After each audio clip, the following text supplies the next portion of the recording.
안녕하세요, 여러분. 먼저 1995년 봄으로 거슬러 올라가 보겠습니다. 오늘은 제가 평생 간직할 이야기를 들려드리려고 합니다. 혹시 시어머니와의 관계 때문에 힘드셨던 분들 계시나요? 아니면 지금도 그런 고민을 안고 계신 분들이 있으실 텐데요. 저는 28년간 시어머니와 함께 살면서 정말 많은 일들을 겪었습니다. 솔직히 말씀드리면 처음 20년은 정말 힘들었어요. 매일이 전쟁 같았죠. 하지만 지난달 시어머니께서 돌아가시고 나서야 깨달은 게 있습니다. 그분이 제게 남겨주신 것들이 얼마나 소중한지 말이에요. 오늘은 그 이야기를 나누면서 혹시 비슷한 상황에 계신 분들께 작은 위로와 지혜를 드릴 수 있기를 바랍니다. 제가 오늘 들려드릴 이야기는 정말 솔직한 이야기예요. 좋았던 것만 이야기하는 게 아니라 정말 힘들었던 순간들, 화가 났던 순간들, 그리고 후회되는 순간들까지 모두 포함해서 말씀드리려고 합니다. 왜냐하면 그런 진짜 이야기들이 여러분에게 더 큰 위로가 될 거라고 생각하거든요. 그리고 오늘 이야기를 들으시면서 여러분도 댓글로 본인의 경험을 나눠주시면 좋겠습니다. 서로의 이야기를 들으며 위로받을 수 있을 거예요. 자, 그럼 시작해 보겠습니다. 화면을 2번 터치해 주세요. 이야기가 시작됩니다. 1995년 봄으로 거슬러 올라가 보겠습니다. 1995년 봄, 26살에 결혼해서 시댁으로 들어갔습니다. 그때만 해도 대부분의 며느리들이 시부모님과 함께 사는 게 당연하던 시절이었죠. 첫 인사를 드리던 날이 아직도 생생해요. 남편과 함께 시댁 문을 열고 들어갔는데 시어머니께서 거실에 앉아 계셨어요. 검은색 한복을 입고 정말 엄숙한 표정으로 절 바라보셨습니다. 어머니, 인사드려요. 하면서 정중하게 저를 올렸는데 시어머니께서 저를 위아래로 훑어보시더니 이렇게 말씀하셨어요. 아이고, 생각보다 말랐네. 우리 아들 제대로 챙겨줄 수 있겠어? 요즘 애들은 다 허약해서 말이야. 그때 순간 마음이 철렁했어요. 첫 만남부터 뭔가 곱지 않은 시선을 느꼈거든요.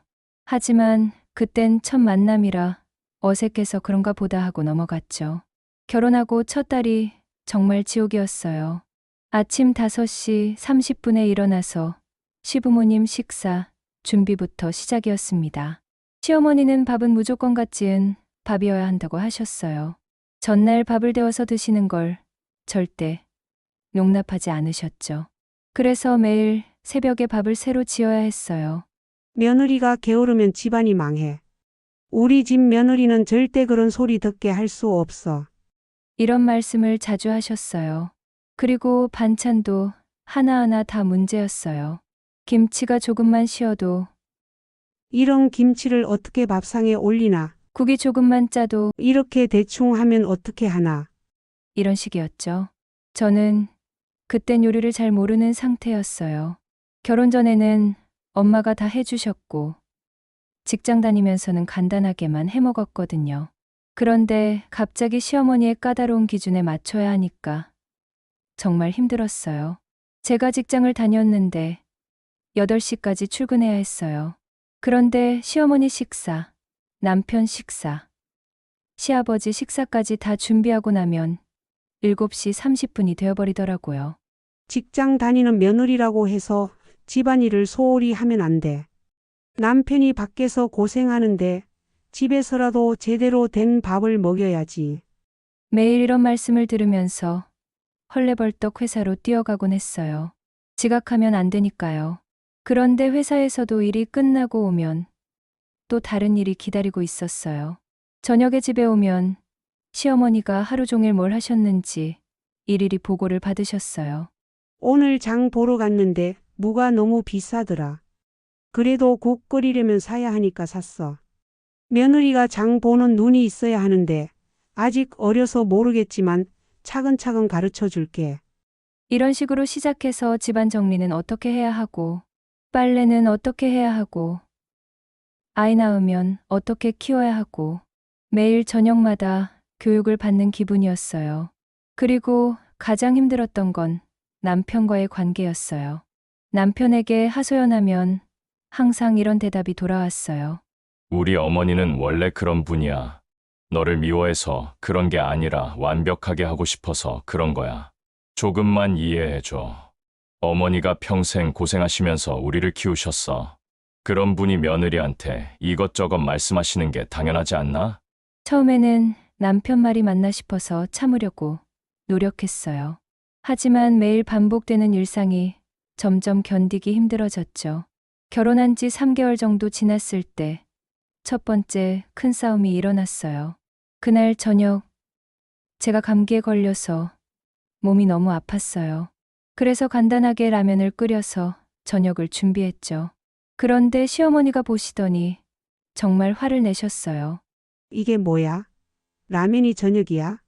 우리 아들이 하루 종일 밖에서 고생해서 들어왔는데 라면을 줘? 이런 식으로 살림을 할 거면 시집을 왜 왔어? 저도 그때 정말 억울했어요. 아파서 어쩔 수 없이 그런 건데 너무 심하게 말씀하시는 것 같았거든요. 어머니, 제가 감기가 심해서 정말 몸이 안 좋아요. 오늘 하루만 이해해 주세요. 그랬더니 시어머니가 더 화를 내셨어요. 아프면 약 먹고 참아야지. 그걸 핑계로 집안일을 소홀히 하면 어떻게 해? 우리 때는 아파도 참고 다 했어. 그날 밤에 남편과 정말 크게 싸웠어요. 저는 울면서 이렇게 살 수는 없다고 했고, 남편은 조금만 참아달라고 했죠. 그때부터 정말 힘들어졌어요. 매일 아침에 눈을 뜨면 오늘 또 뭔 일이 있을까 하는 생각부터 들었거든요. 회사에 있을 때가 가장 편했어요. 적어도 회사에서는 제가 하는 일에 대해 인정받을 수 있었으니까요.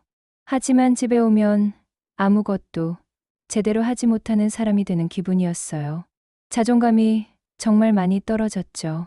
친구들을 만나도 이런 이야기를 하기가 어려웠어요. 결혼하면 다들 행복할 거라고 축하해 주는데 저만 이렇게 힘들다고 하면 뭔가 이상한 사람이 될 것 같았거든요. 결혼 1년 차 되던 해에는 정말 이혼을 심각하게 생각했어요. 하루는 친정 어머니한테 전화를 드렸어요. 그때 정말 많이 울었죠. 엄마, 나 정말 힘들어. 이렇게 사는 게 맞나 싶어. 친정 어머니는 이렇게 말씀하셨어요. 딸아, 시집살이가 원래 그런 거야. 엄마도 그렇게 살았고 할머니도 그렇게 살았어. 조금만 참아봐. 시간이 지나면 나아질 거야. 그 말을 듣고 더 절망적이었어요. 이게 평생 계속될 일이라는 생각이 들었거든요. 그러던 중에 첫 아이를 임신했어요. 그때는 정말 기뻤죠. 아이가 생기면 뭔가 달라질 거라고 생각했어요. 하지만 임신하고 나서 오히려 더 힘들어졌어요. 시어머니의 간섭이 더 심해졌거든요. 임신했다고 해서 집안일을 소홀히 하면 안 돼. 몸을 움직여야 순산해. 이런 거 먹으면 안 되고 저런 거 먹으면 안 되고. 매일 이런 말씀을 들으면서 임신 기간을 보냈어요. 행복해야 할 시간이었는데 스트레스만 가득했죠. 이런 일들이 계속 반복되면서 정말 한계에 다다랐어요. 그때까지만 해도 시어머니는 제게 정말 원수 같은 존재였습니다. 변화의 계기는 제가 결혼 10년 차가 되던 해였습니다. 2005년 가을이었어요. 시어머니가 갑자기 쓰러지셨어요. 그날 아침에 평소처럼 식사 준비를 하고 계시다가 갑자기 어지럽다 하시더니 바닥에 주저앉으셨죠. 급하게 119를 불러서 병원으로 모셨는데 뇌경색이라고 하더라고요.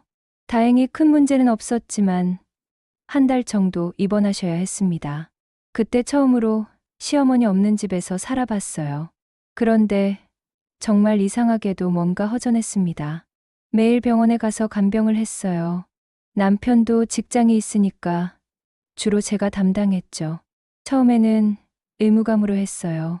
며느리니까 당연히 해야 하는 일이라고 생각했거든요. 그런데 병원에서 시어머니의 모습을 보면서 뭔가 달라 보이기 시작했어요. 평소에는 항상 강하고 엄격하신 분이라고 생각했는데 병원에서는 정말 약해 보이셨어요. 그냥 평범한 할머니 같았죠.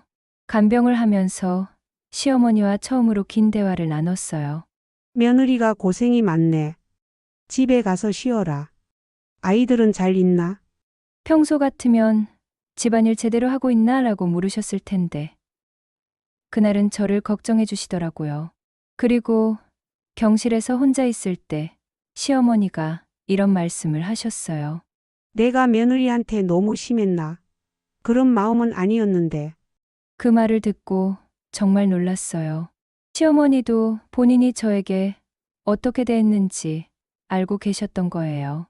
며칠 후에 시어머니가 본인 이야기를 해주셨어요. 나는 1943년생이야. 해방 때 5살이었지. 6.25 때는 12살이었고. 그때까지 시어머니의 과거에 대해 전혀 몰랐어요.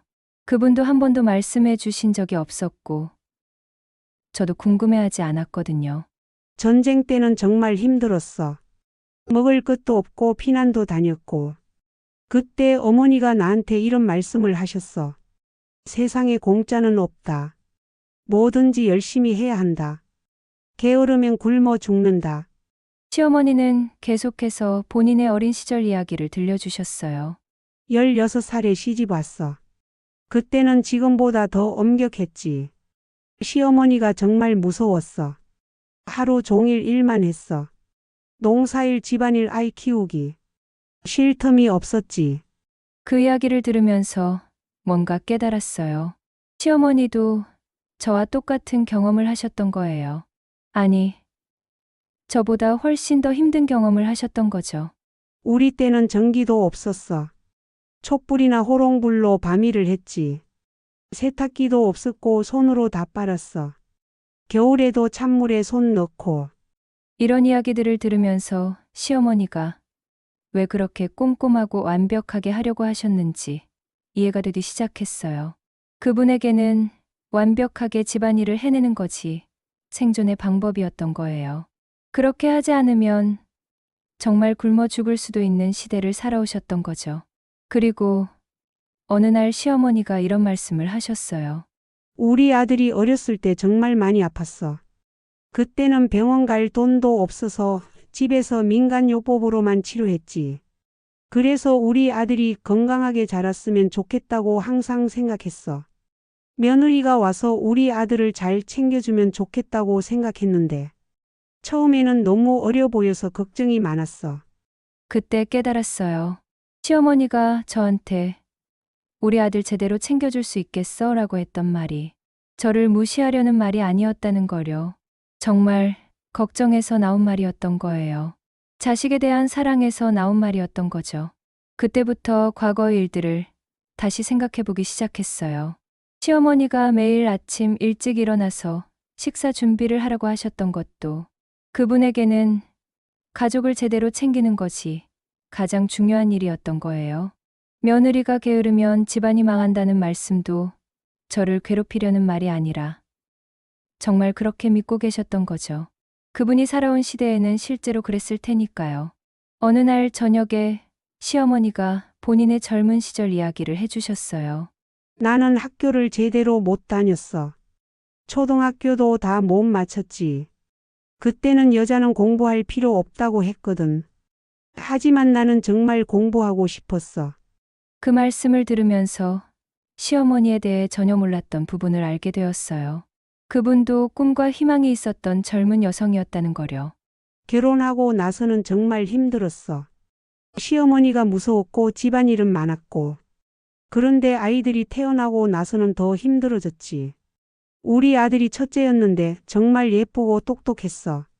그래서 이 아이만큼은 제대로 키우고 싶었어.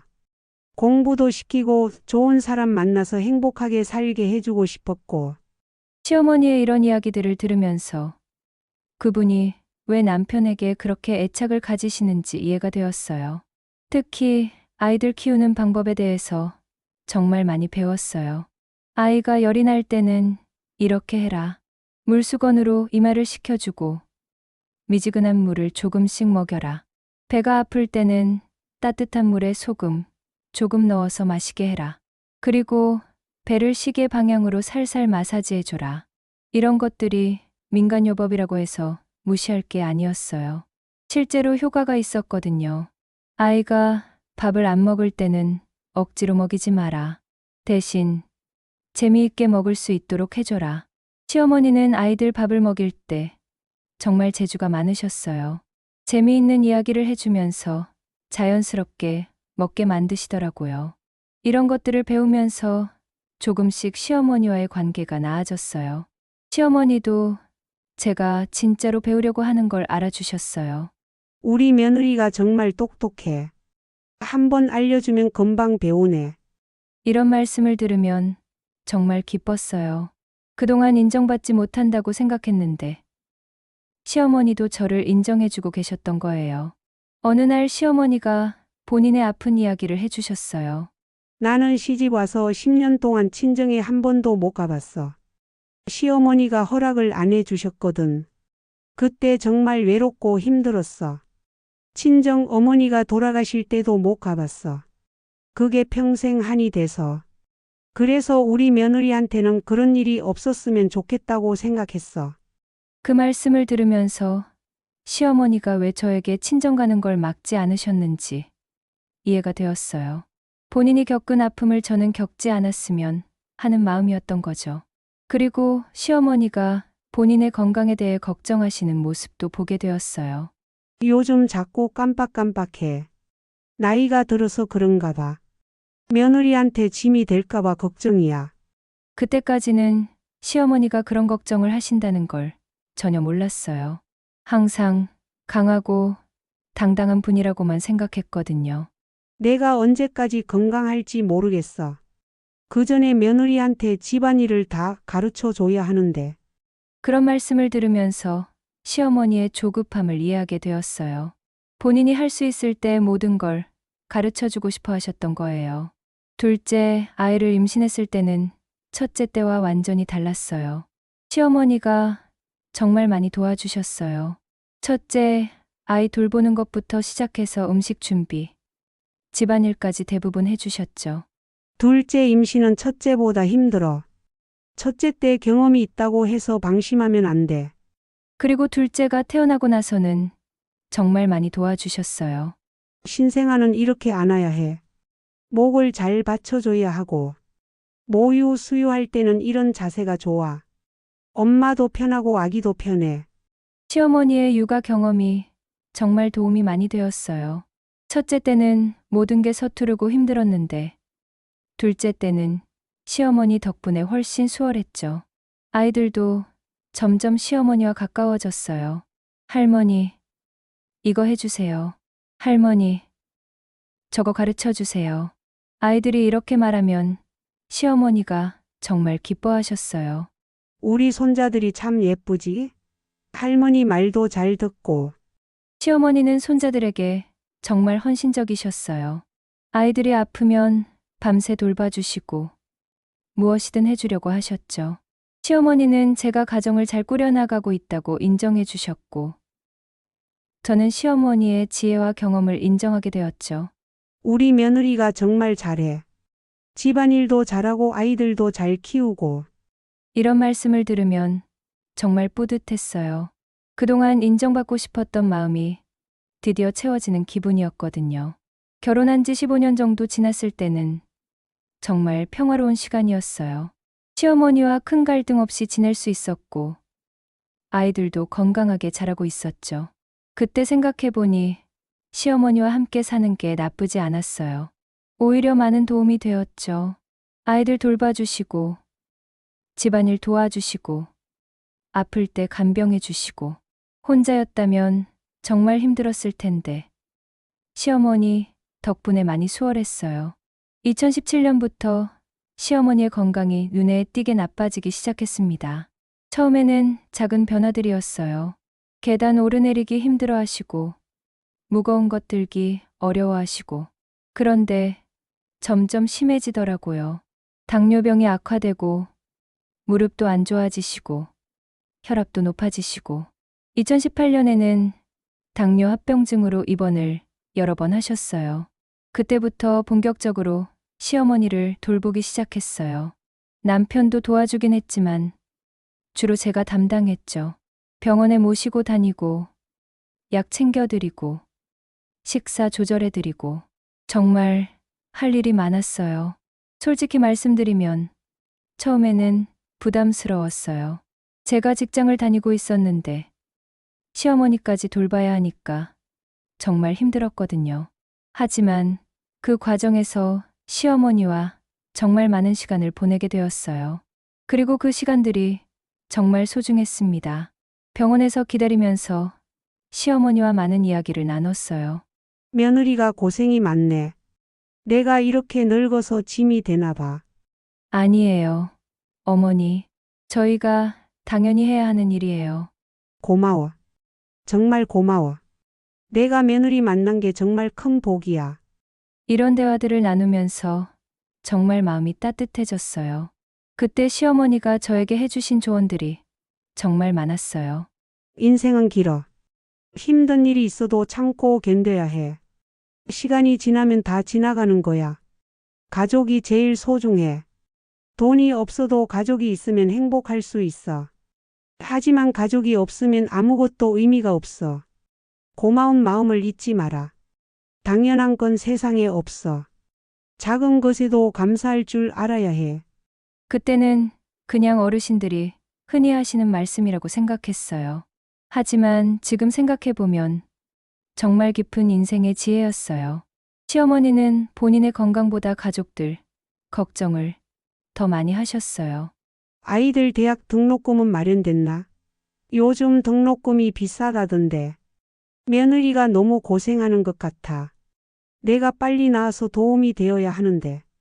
우리 아들이 직장에서 스트레스 많이 받는 것 같던데 괜찮나?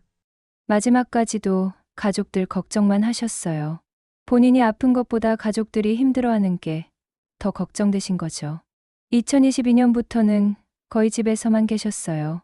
밖에 나가시는 것도 힘들어하시고 대부분 침대에서 보내셨죠.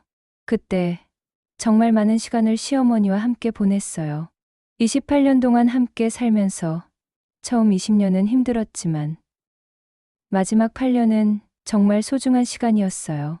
시어머니가 저에게 가르쳐 주신 것들, 함께 보낸 시간들, 그리고 가족에 대한 사랑. 이런 것들이 정말 큰 자산이었어요. 지난 6월에 시어머니가 갑자기 많이 안 좋아지셨어요. 병원에 모셨지만 의사 선생님이 이제 시간이 얼마 남지 않았다고 하시더라고요. 그때 가족들이 모두 모여서 시어머니 곁에 있었어요.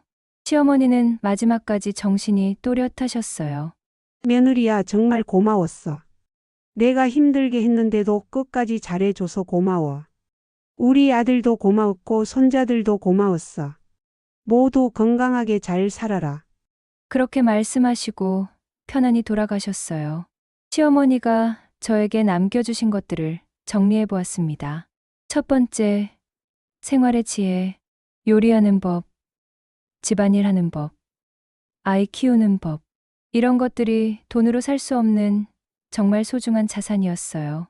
두 번째, 인내하는 법, 힘든 시간을 견뎌내는 법, 가족을 위해 희생하는 법. 시어머니가 몸소 보여주신 모습들이었어요.